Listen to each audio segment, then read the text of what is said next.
had been going to my doctor's appointment pretty regularly. I have a history of high blood pressure, so they were monitoring me pretty closely throughout my whole pregnancy. On my 40-week due date, I went in for an appointment, and when they took my urine, the results came a little bit high for protein levels. And then on top of that, my blood pressure, which had been on track my whole pregnancy, they were perfect. They were perfectly low. That one day, they just decided to spike up a little bit. So my doctor wasn't feeling too comfortable with that. And after doing some tests, the doctor decided that my baby was going to be induced and that she would be coming out that next day. We got admitted at 9 p.m. And they started the Cytotec pills. It was an oral pill that they were giving me every 4 hours. So the nurse would come in every so often to check on me, and then she'd give me another pill after 4 hours. It was a little nerve-wracking because I didn't really know what to expect. So I got 3 pills that night. I got a little bit of cramping, kind of like the very, very early like menstrual cramps. But really it was nothing really else happened after that. That morning, she basically told me that the doctor was comfortable with just, breaking my water that next morning.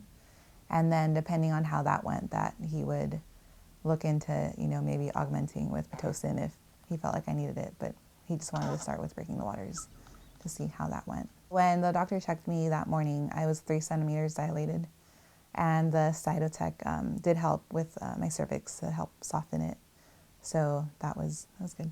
He broke my waters, and like 15 minutes later, I started having contractions. Like what I could feel was a contraction. Like it was strong. Yeah. Yeah. They kept getting stronger and more closer together. And, we had ideas of what we wanted to do with different positioning and just with, massage to help me kind of get through it. But I think in the end, what really helped the most was just breathing techniques, and just having him there to help keep my focus and help me, just get through each contraction, help breathe with me, help me, stay focused. So yeah, the early part of the labor when they were giving me the Cytotec pills was about 12 hours. I really didn't have too many cramps. It wasn't very painful, but I was pretty excited. So I tried to sleep, but I didn't get much sleep. Yeah, once the contractions started, we had talked to our doctor, and he had agreed to do intermittent monitoring. So I was doing half an hour where I was walking around doing whatever I needed to do, and then half an hour where I would have to, be on the bed and, be strapped into the belts that would monitor the heartbeat and the contractions. At first, we were doing back massage because I was having back labor. And so that was helping, where he would rub my back while I was having the contractions and applying pressure. At first, they wanted me, they had asked me just to lie down on my back. And that was really painful. But they had asked the nurse if there was anything that I can do while I was in the bed, like a different position that I could try that would help with that. And so they have these peanut balls that they have. And so she recommended a position where I was more sitting up, not lying down. I was more erect and using the ball to help prop my legs up. And after trying that actually helped out the most, where I actually really liked that position. So I stayed in that for the rest of labor. Once my contractions started at 9:15-ish, labor lasted 3 hours. I had given birth by 12:27. So it was fast. We were kind of just going with the flow. Definitely unexpected. Yeah. Extremely short labor, and how far along it went, in the time that it did. So I was focused on just her. I was very much trying to keep us grounded in our breathing and visualization exercises. So pretty much, we were holding hands, and I asked her to hold my hands, and as she was getting a contraction, to go ahead and squeeze, just like you had seen on all the TV shows and movies. And asked her, just look at me and breathe, and take deep breaths and breathe through the pain. So I could definitely tell when she was going into active labor. It really looked more intense. She was squeezing my hands harder. She was, if I tried to say something, she would pretty much be unresponsive.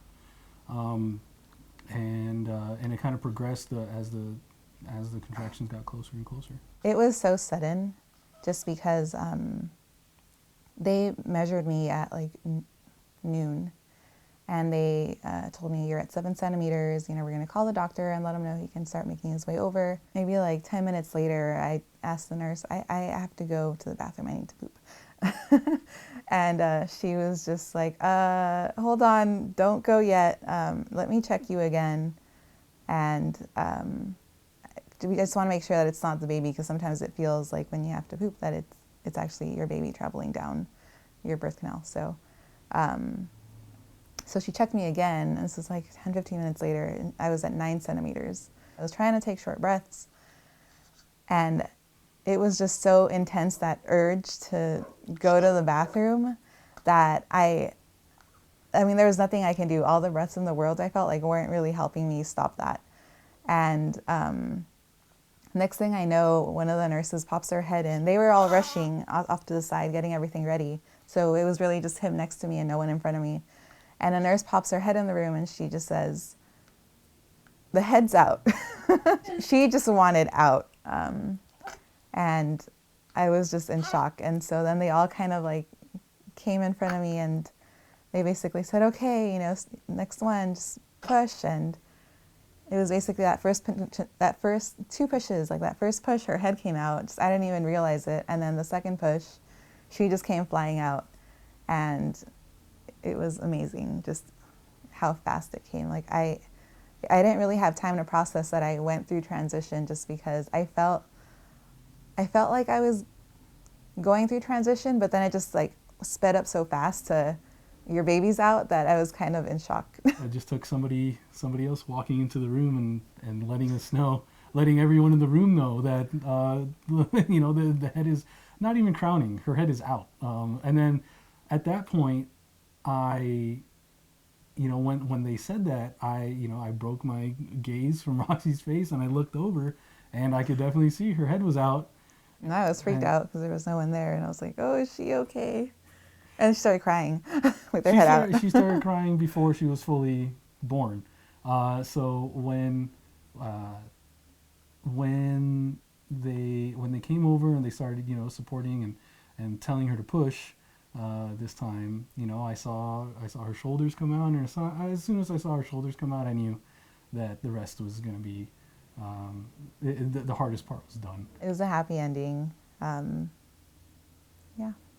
We were trying to keep positive. Like in the middle of the contractions, you have like that little rest. I was trying to just keep upbeat, and at one point I was doing like raspberry sounds in the middle, and like laughing, and the nurses were laughing because I was just like, they probably thought I was crazy, but